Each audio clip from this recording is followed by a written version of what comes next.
Welcome, everyone, to the Information's TITV. My name is Akash Pasricha. It is Friday, January 9th. We have a busy show to close out the week.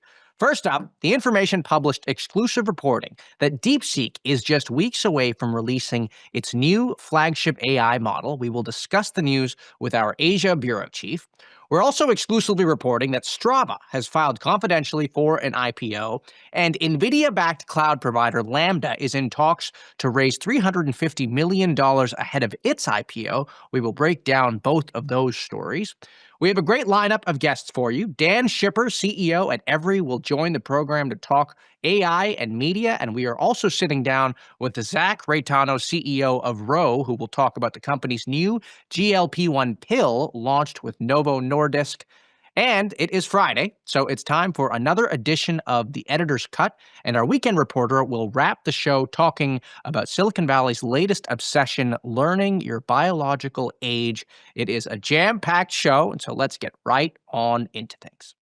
The Information published exclusive reporting that DeepSeek is expected to launch its next-gen AI model in the coming weeks.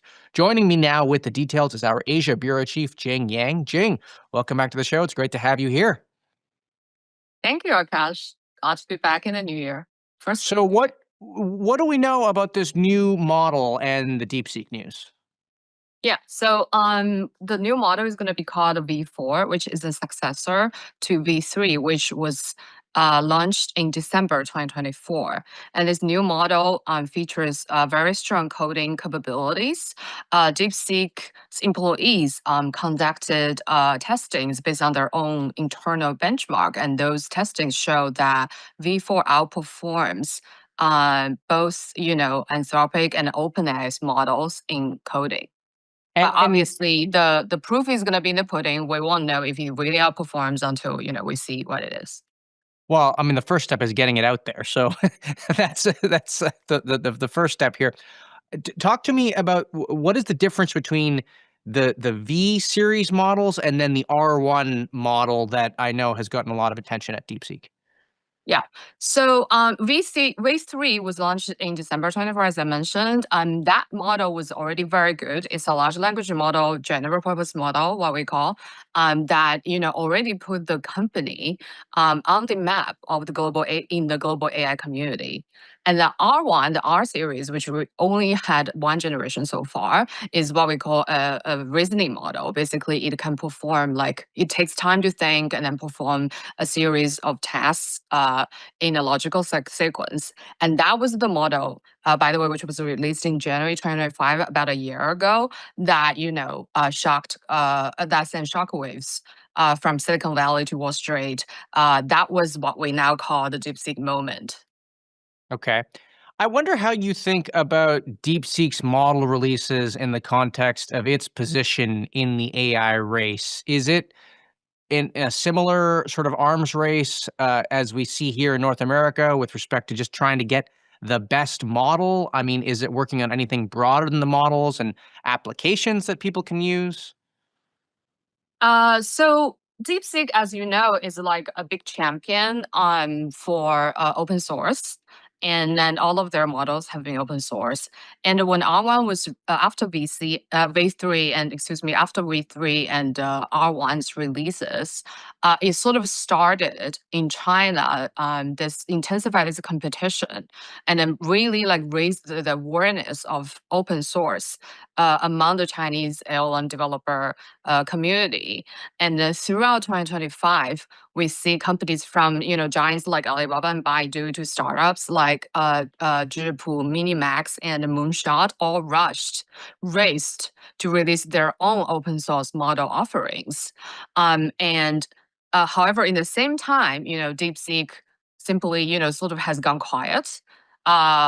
If they do release V4, like we write about in the next few weeks, around mid-February, that will be their first major model release after they became a global sensation.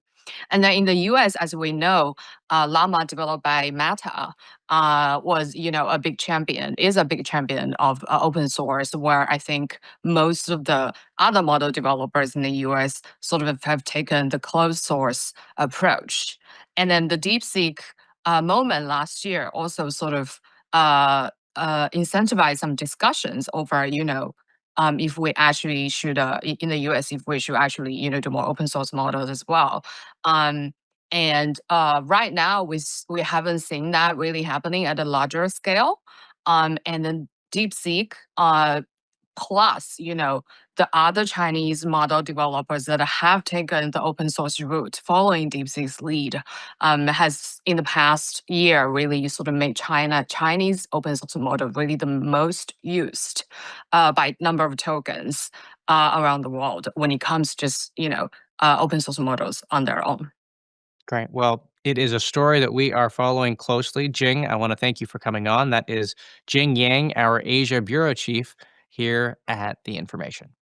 Okay. Strava has filed confidentially to go public. That is according to a new exclusive story from The Information. I want to bring on our Deputy Bureau Chief of Finance, Cory Weinberg, to talk about the state of that business. Cory, welcome back to the show. It's great to have you here. Hey, Akash, good morning. Is that the LA light that I got you for Christmas behind you? Yeah, I mean, it is, Akash, and I loved it. And to bring our listeners and viewers up to speed, The Information does have a Secret Santa celebration internally, and I guess Akash was mine. I was very thoughtful that the LA Dodgers won this year, and I was also a little upset because, of course, they beat my beloved Blue Jays, but I'm a good sport, and so are you. You put it up, so thanks for doing that. I appreciate it. Totally. It's a good signpost for LA. All right, so let's talk about Strava, which maybe you're a power user, maybe you're not, maybe we'll get there, I don't know, but you reported that the company has filed confidentially to go public.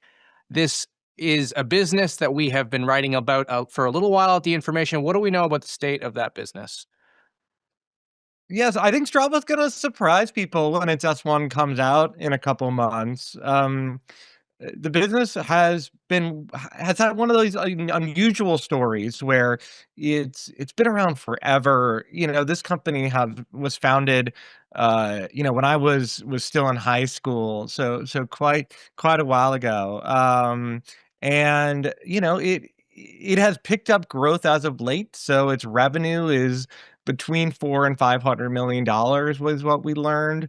But it's growing really quickly. It's growing over 50% a year, which would make it the fastest growing or one of the fastest growing consumer apps on the public markets should it go public. So that should be interesting to at least some investors. I guess it's kind of interesting with consumer apps. I mean, 50% growth is staggering for any company, but I guess the risk with consumer is that if it's in, it's in, and you could have a good year, but then if it falls out of favor, then we don't know what's going to happen. Yeah, that's exactly. I mean, that's how I would think about the bear case as well. I mean, we'll see once we actually see more fully what the numbers in the story look like. But yeah, it could be a fad right now. But right now it's in, and there are run clubs all over the place. I just moved to LA. Maybe I'll join a run club. But it has like a decent sort of it's in with the fads right now. People like running. That's helped it grow beyond just cycling, which was kind of its original use case.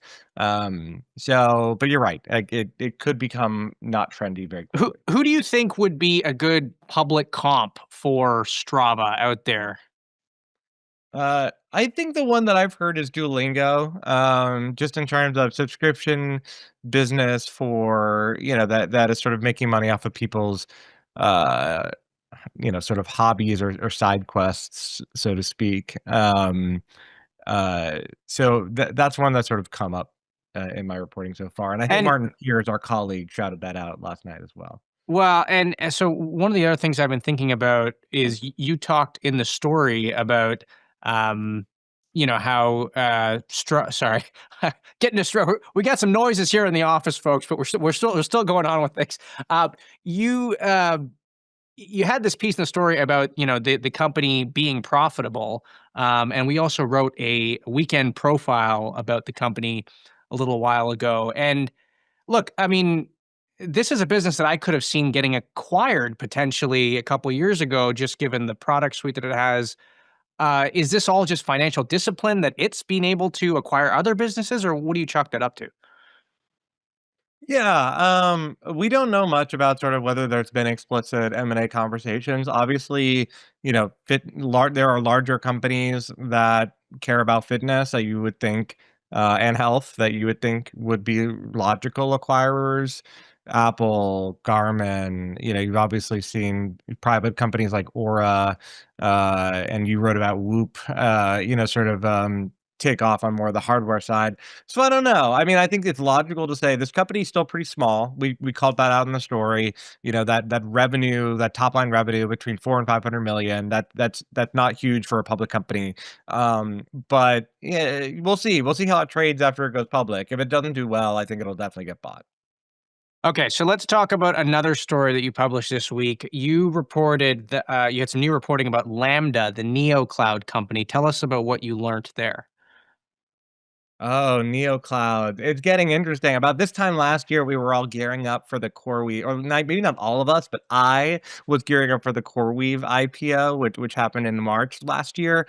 Lambda is a bit seemingly its little cousin. It has a very similar business in that they're trying to become some of the next big cloud providers, but their key tentpole is access to NVIDIA chips.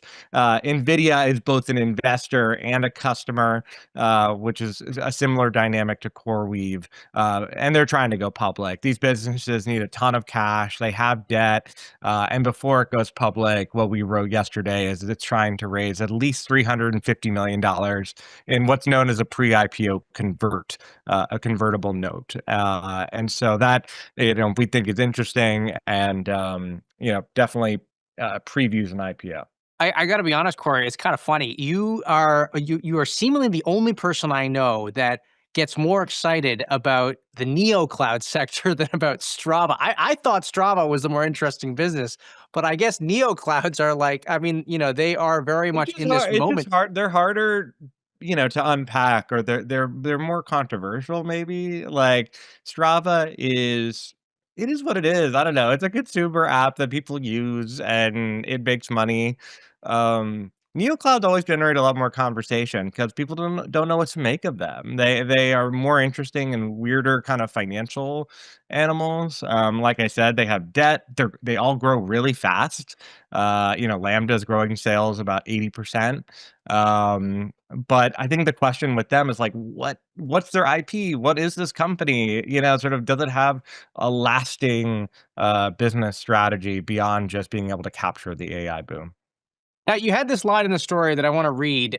You said the terms of the new financing would pressure the company to list publicly. The deal, which is structured as convertible notes, would force Lambda to award participating investors millions of dollars of additional equity or cash interest payments if it doesn't go public within a year. It, I want you to explain that a little bit to us. And broadly, the point I'm trying to get at is, these complexities in deal terms. I mean, is that becoming more common in this moment in AI? Talk a little bit about that.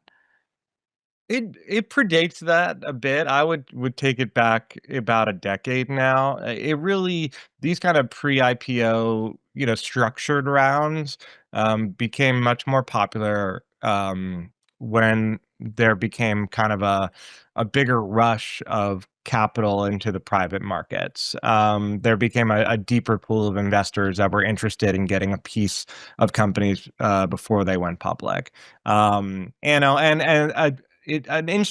financial instrument like this, it's designed to protect investors' potential downside as well as giving them a piece of, a potential upside rocket ship. And they're meant to, they're designed to be raised fairly quickly, and so that it removes some of the haggling over something like a valuation. Great. Well, Corey, I want to thank you for coming on. That is Cory Weinberg, our Bureau Chief of Finance here at The Information. Okay.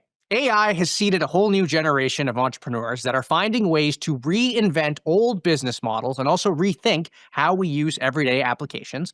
Dan Schipper is one of those entrepreneurs. His company, Every, is part media company, part AI app company. I want to bring him on to talk more about the future of his business.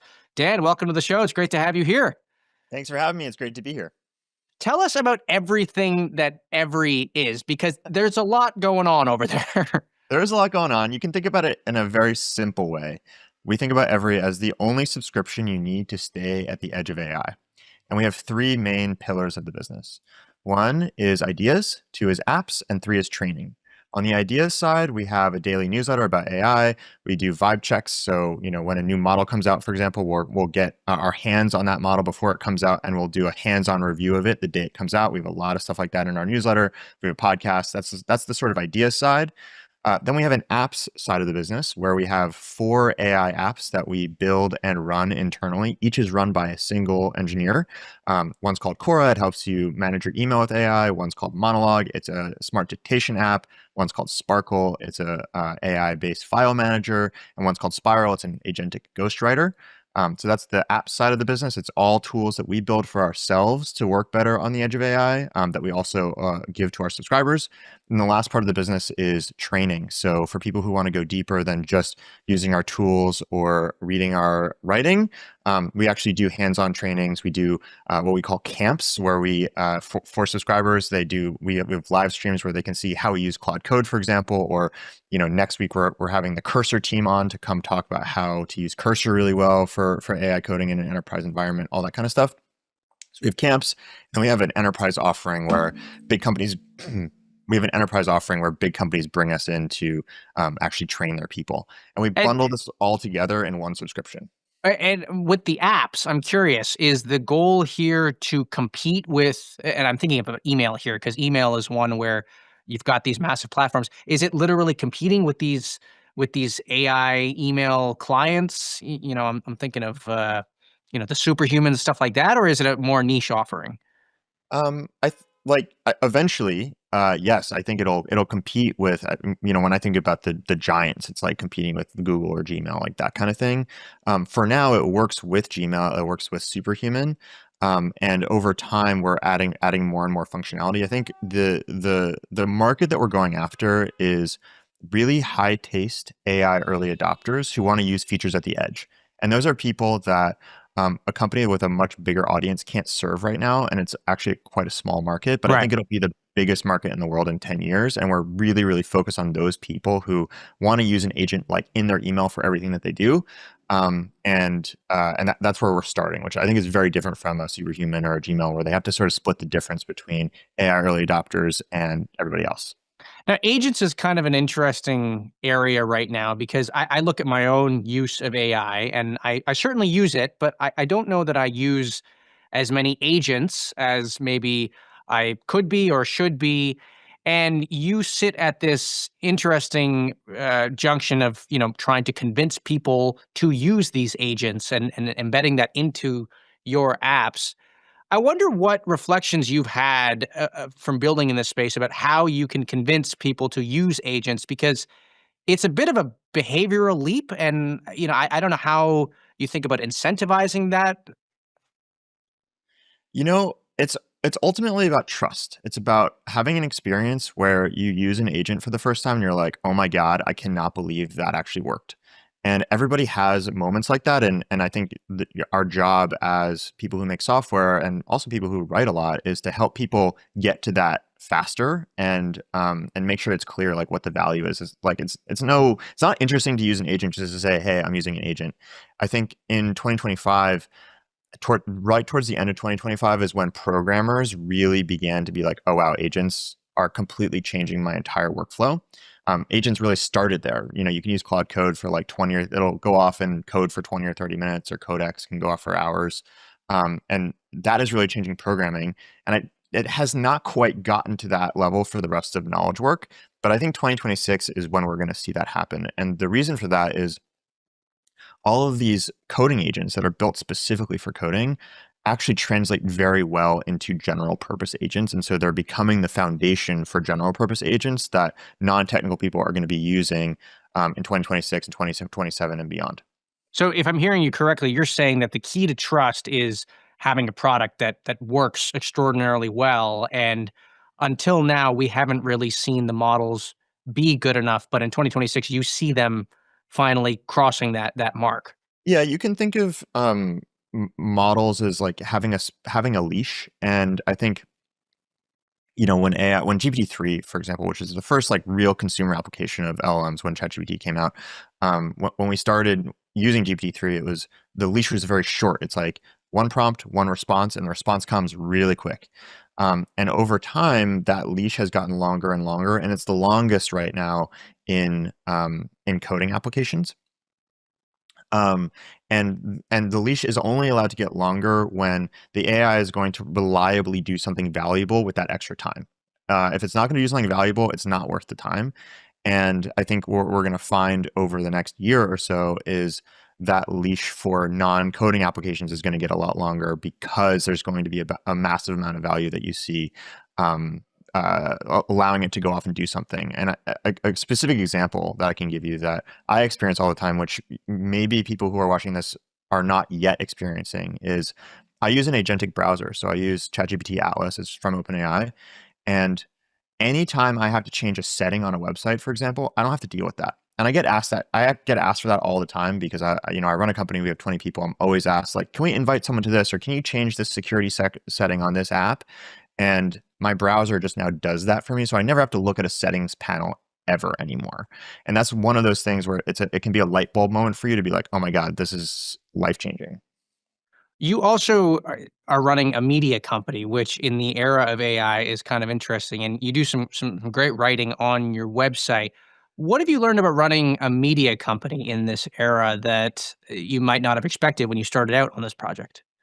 That's a great question. I think of everything as being tightly integrated. It's ideas, apps, and training. And if you want to teach people how to like really live at the edge of AI, you need to do three things. You need to spread the word, and that's the media part of what we do and the stories that we tell.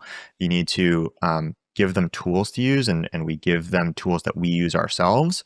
And then you have to get hands-on with them to like teach them for people who want to go deeper. And I think, obviously, media is a critical part of that. But also, there's this really interesting thing happening where there's not a clear bifurcation between a media company and a software company anymore. Because you can now program using English, the line between writer and builder is starting to blur. And so everybody internally at Every is both a writer and a builder. So everyone who's writing an article is also contributing to building these apps. Yeah. Because you can just vibe code your own product. Exactly. And vice versa. And so that's a big deal. But also another big interesting part of this is that because software is so cheap to make now, it actually has a lot of the same properties, like building a new app has a lot of the same properties as writing an essay or making a video. You can think of software as a form of content now.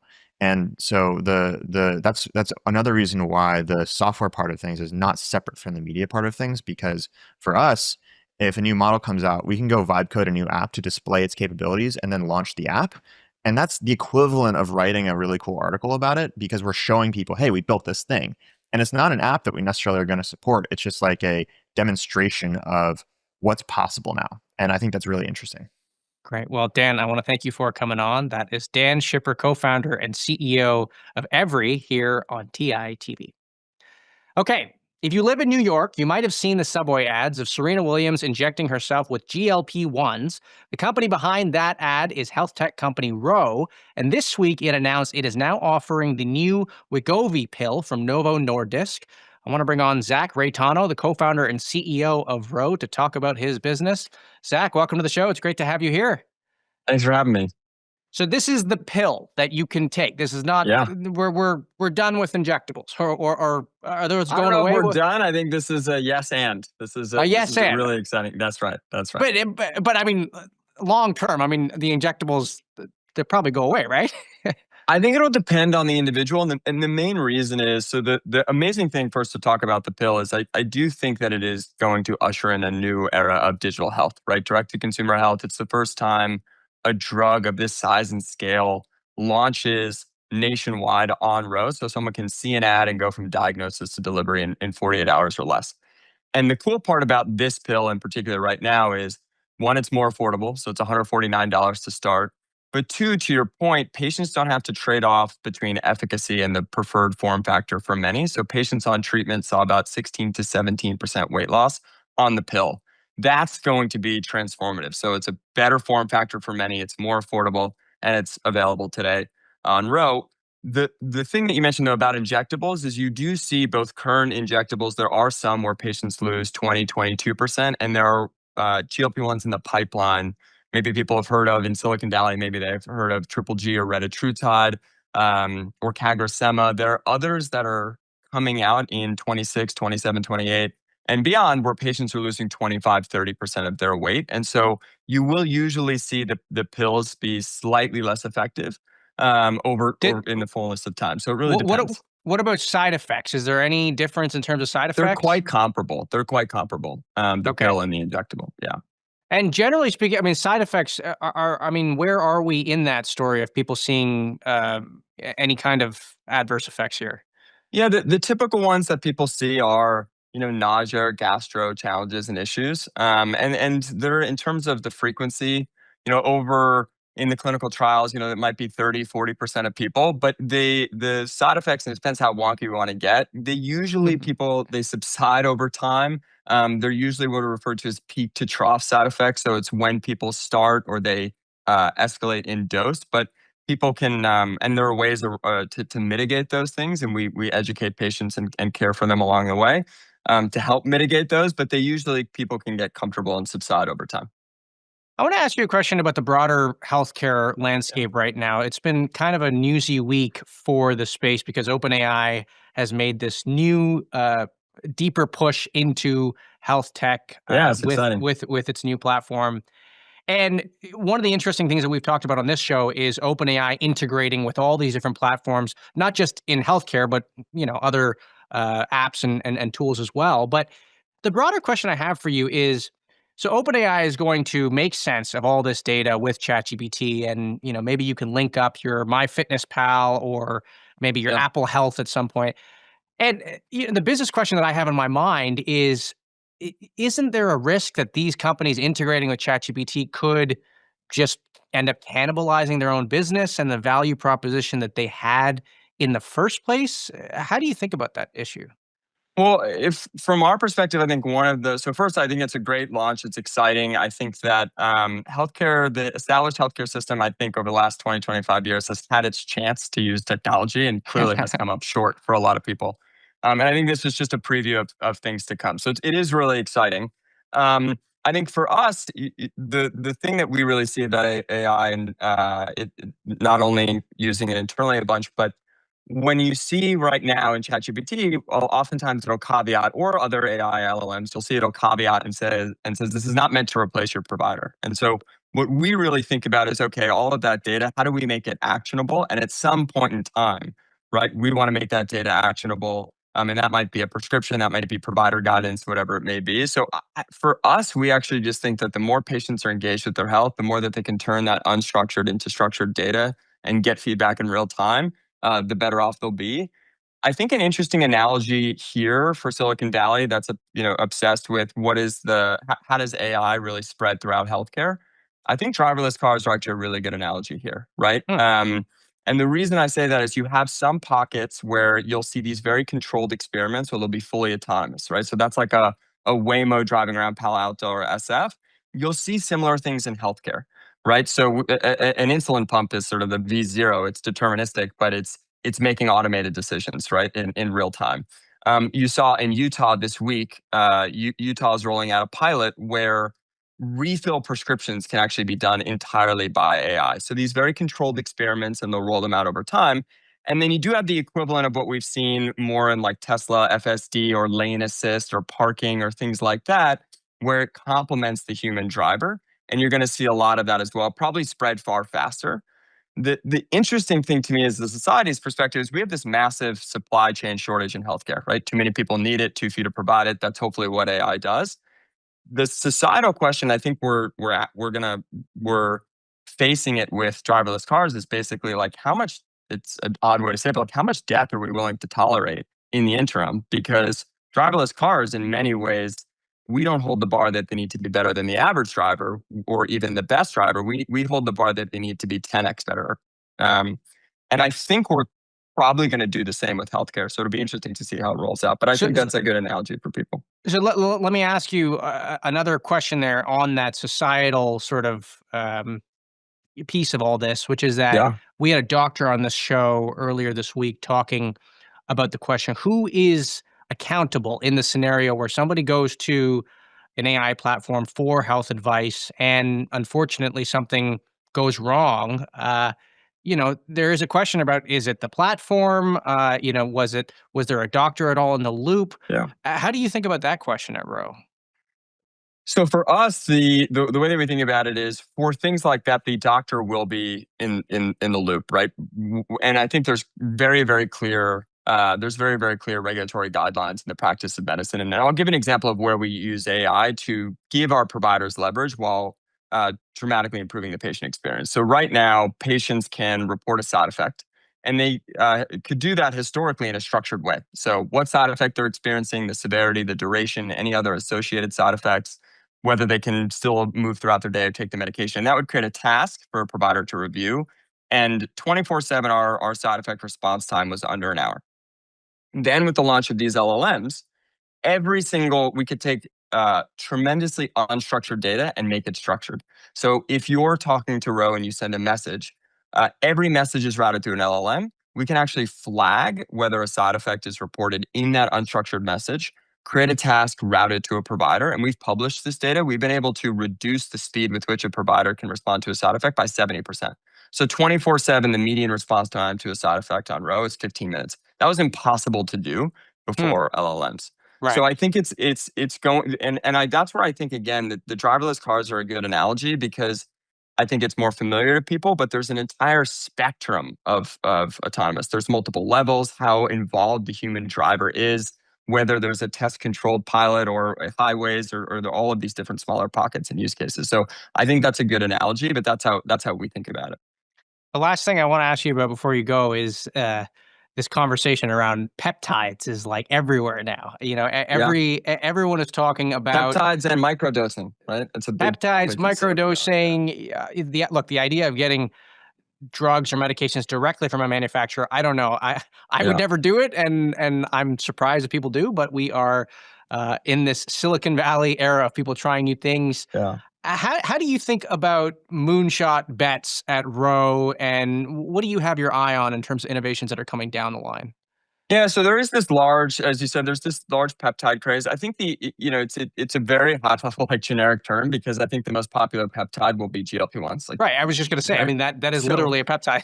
It's literally a peptide. Insulin's a peptide. We've been treating, hundreds of millions of people have been taking peptides for the last basically century, since insulin was invented about 100 years ago. So it's not a new concept. I think the same just needs to be applied. The same logic that we would apply would apply to this. I think what you're seeing with people taking more action, and how I take this peptide craze or this microdosing craze. And by the way, I think microdosing, I have an issue with the term, which I'm happy to talk about it, which I think it's like next episode. Next time we can do it. But I think that what you are seeing, it's a signal of how fed up people are with the traditional system.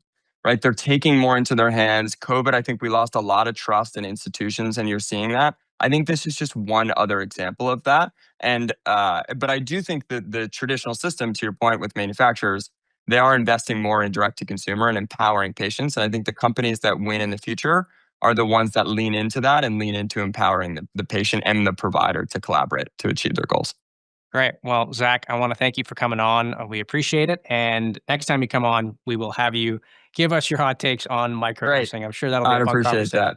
That is Zach Reitano, the co-founder and CEO of Ro, here on TITV. Okay, for this week's Editor's Cut, we want to take a look at the AI and the shopping story. E-commerce has become one of the biggest applications for AI that many companies are trying to expand into. I want to bring on our editors, Martin Piers and Meredith Mazzilli, to talk about some of the dynamics at play right now. Welcome to you both. It's great to have you here. How are you? Hey, guys. I'm doing well. And just to set the scene here for people, Meredith and Martin sit next to each other. Okay, so I'm expecting a dynamic, lively conversation. Right now, okay. I'm in the office. At home, I'm in the office. In the office, right.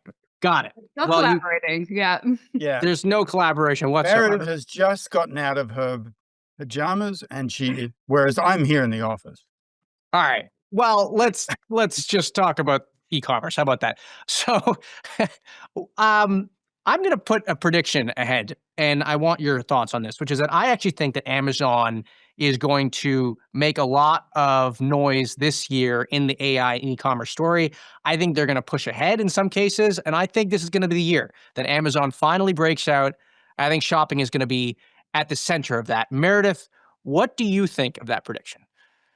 Hey, thanks, Akash. So I largely agree with your position there. I have a couple asterisks, but I will get into that. So first of all, off the bat, agree. Amazon is already obviously a massive destination for online shoppers. It's a place where people go where they expect to shop. I don't know that that's the same of ChatGPT, Copilot, everybody else that's trying to roll out these shopping tools. And user habituation right now is a big question. Will people actually use AI to shop? And I think Amazon has a big leg up there. And more importantly, we're seeing this week, especially, evidence that Amazon is getting its AI agents, or what they call agents, to actually shop online, which I can get into that later, but it's a lot harder than it might sound. And the reason we know that they're doing this is that small retailers started to get pissed off about it. Am I allowed to say that on this show? You are very much allowed to say it. Because this week we saw a bunch of little retailers that don't sell on Amazon, they don't like / probably hate Amazon, saying, hey, like, we're seeing our stuff show up through this agentic tool and we're getting sales via Amazon, and we don't like that. So in a weird way, the fact that other retailers are starting to notice and they're getting ticked off, that is showing that Amazon's AI tools are actually working, which at this stage of the game, just having something work, even if it's not perfect, is being ahead. Okay, so Meredith thinks, she agrees with me, actually. Think this is going to be the year. What do you think? Well, I mean, I think that's like saying that, I don't know. I mean, that doesn't mean very much to me. Amazon has been very quiet on the AI front, so it wouldn't be hard for them to make more noise this year. And I agree that they will, but I just don't think that that means much. Look, I'm very confident that Amazon will, in the end, do very well in AI as far as it needs to. It doesn't need to spend the money that some of the other companies are spending. They just need to spend the money to ensure that their cloud service has the capacity to meet demand, and to ensure that the AI products for Amazon.com work. And I'm sure that they will actually do that. But, I don't think that they're going to make a whole lot of noise, anything like what Google has done, or Open AI. So. Yeah, sure. But I mean, I think the AI component of AI shopping, as we're thinking of it now, is very small compared to the retail component. And that's where Amazon's really good. And, we covered this with OpenAI this week, where there's this recurring problem with AI shopping agents where they just get tripped up by product data, by little details that you might not think about, like sales tax in different states, stuff like that. And then they just don't work. So, like, what OpenAI is trying to do is team up directly, which has very little to do with AI, just kind of plug in directly with retailers, with payments firms, with this AI layer over it. Like, yes, Amazon's AI is probably like less good in that sense, but the underlying commerce part, I think they still have an advantage there. Akash, you didn't tell me that we're having an Amazon spokesperson coming. Oh, wow. This was a editor's. So this is my caveat, though, and I'm circling back to this from the beginning. All the hype around AI agents is this idea that, okay, we're going to have this like personal shopper like tool that goes out there, it buys your stuff, it makes an outfit for you, it picks something out for your dad that's like impossible to shop for and never likes what you get him. This is like a personal issue for you? No. Maybe. But we are so far from that. We are not even close. The way that AI agents are working now is within very set boundaries and in very specific situations. And that is why Amazon is doing okay. And like, I think if somebody can figure out how to make that bigger picture thing, this like ideal a reality, there's like that is a huge blank open space for sure. That, to agree with Martin, I hate to say, or at least like somewhat go on his side, like that is not something that Amazon's doing yet. Martin, we had Catherine Perloff on the show earlier this week talking about her reporting, and I was talking to her about some of the core reasons that Amazon may have fallen behind in the AI conversation, at least from a narrative point of view. And look, she mentioned that Google had some very early efforts in AI, and Microsoft obviously had its OpenAI investment. Amazon, there was no sort of clear early project that really may have given it a head start. Do you agree with that being a core reason? Are there other reasons you think are at play? No, I think that is the main reason. Google, Meta, Microsoft, all of them had been in AI for years. Amazon wasn't. I'm not sure, as I said, that Amazon needs to compete with those other companies in that same way, that they need to do AI as it serves their needs. And I think that they've taken a very smart approach to not try to compete with the others. Meredith, you pointed this out this morning that this week Microsoft also said that it was going deeper into e-commerce and shopping. They did, and they announced something that is quite similar to the OpenAI checkout. So just to zoom out a little bit, what that means is inside Copilot, inside ChatGPT, these companies say you will soon be able to buy a lot of different stuff without leaving the window. And they say that's a really big deal because every time a shopper leaves a window, has to go to another website, you lose a few shoppers along the way. So I'm going to use some jargon that Martin will hate, but the shopper conversion within the They convert to what? How do they convert? What's the conversion? Better, yeah, is better, is what they say. But again, like that approach is just not really working yet. It's working on a very limited basis. And then what Amazon's trying to do is much more like go out to the web. Again, not really AI, like scraping stuff.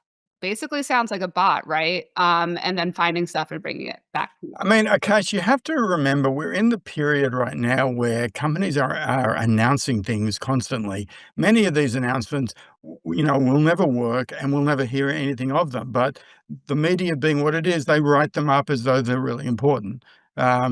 So we have to treat everything, skeptically. Yeah, and just like agreeing with Martin again, I don't know how this keeps happening, but I would Well, it's because I'm smart.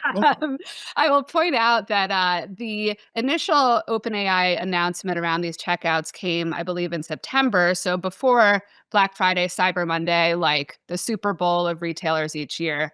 That came and went, and these checkouts weren't really scaled up. So it's not going to be until the next key shopping period at the earliest that we're really going to see this potentially be positioned to take off. And I think we were hearing in the reporting that a lot of retailers anyway don't like making big changes before the holiday season. So the timing of that was interesting that it came out and And look, the other thing is that people liked to buy things. So I'm not sure that they really want to turn over that behavior to some agent. They like to. Well, that's actually a good point. I hadn't thought about that. I mean, having agency over the thing that you buy is in and of itself a very people satisfying. Enjoy the experience, right? Mostly, right. Not everybody, but right.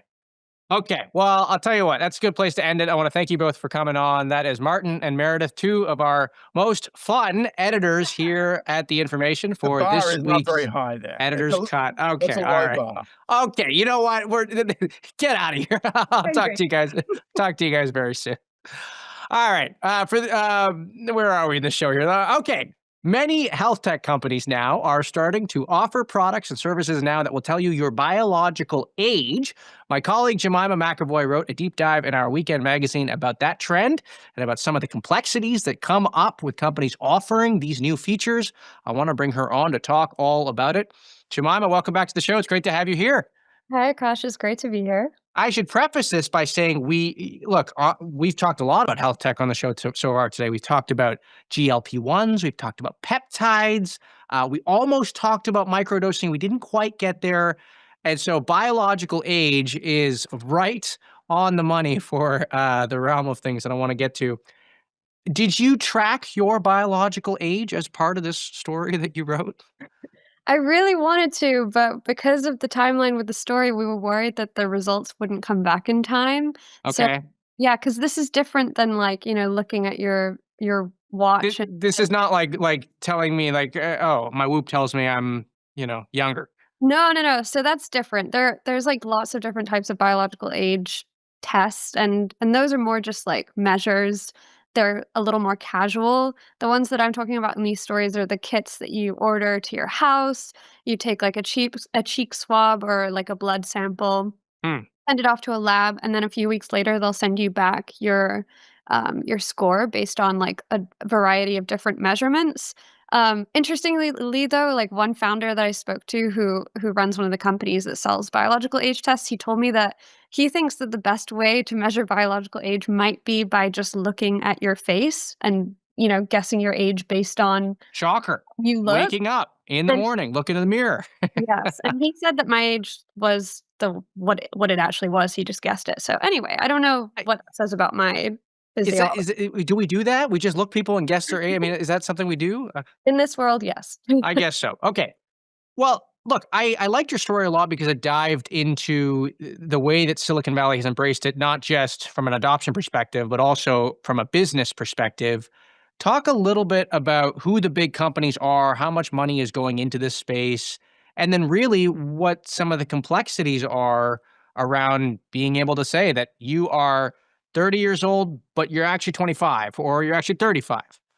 Yeah, so by my count, there's 15 different companies that are selling biological age tests. They're all, I mean, a lot of them are different versions, which I'll get into in a second. But um, also, by my count, these companies have raised around $800 million. It's worth noting, though, that a lot of these companies do sell other stuff like supplements, longevity-related things, like other health testing kits that aren't focused on biological age, but they offer these tests too. And so the complexities is that, well, there's one big one, which is that I spoke to a bunch of scientists in the space, and they all agree, including some of the scientists who developed the technology that are used in some of these commercially available clocks. And they all agree that you can't definitively say that we can measure biological age because there's no definition. It's not like height or weight, where we all agree, like you measure height and weight in a specific way. Biological age, there's no consensus. So it's confusing to consumers. You're going to get different scores depending on the test that you choose to do because a lot of them are measuring different things. Right. Now, what do the companies say about this? What's their rebuttal? Yeah, a lot of them argue that it's useful to track over the long term, so tracking trends. When I brought Relatively speaking, I mean, even if you're not the same as what the other company says, if you're getting younger, it's better. Exactly. So, like, test yourself every 6 months, watch how that changes. You know, the problem is in a lot of these companies' marketing, it's a lot more definitive. Like, we're going to tell you your biological age. This is how healthy you are. In some cases, arguing this is like the best way to look at how your body is doing internally. So there's kind of this difference between how these companies are marketing what they can do versus what they can actually do. Also, the experts I spoke with were divided on whether there's actually any value on tracking over time either. If the tests aren't particularly accurate in the first place, why would it be valuable to check over time also? And then just one more point I want to mention is that I'm not trying to say that biological clocks are completely useless. They've been used in aging studies and continue to be used in research a lot. The problem is that they have been started to be sold commercially without really checking how useful they are on an individual level and how accurate they are on an individual level. So there's kind of this difference between being able to measure like changes in populations versus testing how effective they are for individuals. Was there a particular story that you heard over the course of your reporting that really just shocked you about the lengths that people will go to, maybe not just to measure their biological age, but look, we've been talking all day today about the crazy things people are trying to get information about their bodies and about how they can improve. I mean, is there a story that stands out to you that you were just flabbergasted about? Yeah, I mean, I do think that this is a small subset of people that are really on the extreme end of this, but among those people, there are a lot of great stories. I mean, one founder I was speaking with, he told me, and this is in my story, but one of his friends texted him after getting her results back from a biological age test she did, and she showed up as being 10 years older than she is in reality. and she was just begging him over text, like, "What can I do to change this? I'll pay you $10,000." You know, that may have been an exaggeration and perhaps $1,000 for every year. I mean, that's the going rate, I guess. seems reasonable. But I mean, there are a lot of people in Silicon Valley who really care and are hoping that we can reverse aging and think it's on the horizon. So I don't think this is going to go away. And last question for you. Do you think, well, actually, you just answered. I was going to say, is it a fad? Is it going to go away? So you think this is here to stay? Yeah, this is definitely here to stay. And, you know, the scientists in the space keep saying that there are, you know, big breakthroughs coming, and there's a lot of hope that there's going to be breakthroughs in the industry, and investors just seem to be willing to throw a lot of money at it, even though, you know, we haven't seen any massive breakthroughs yet. So yeah, I don't think it's going to go away. Interest is going to stay.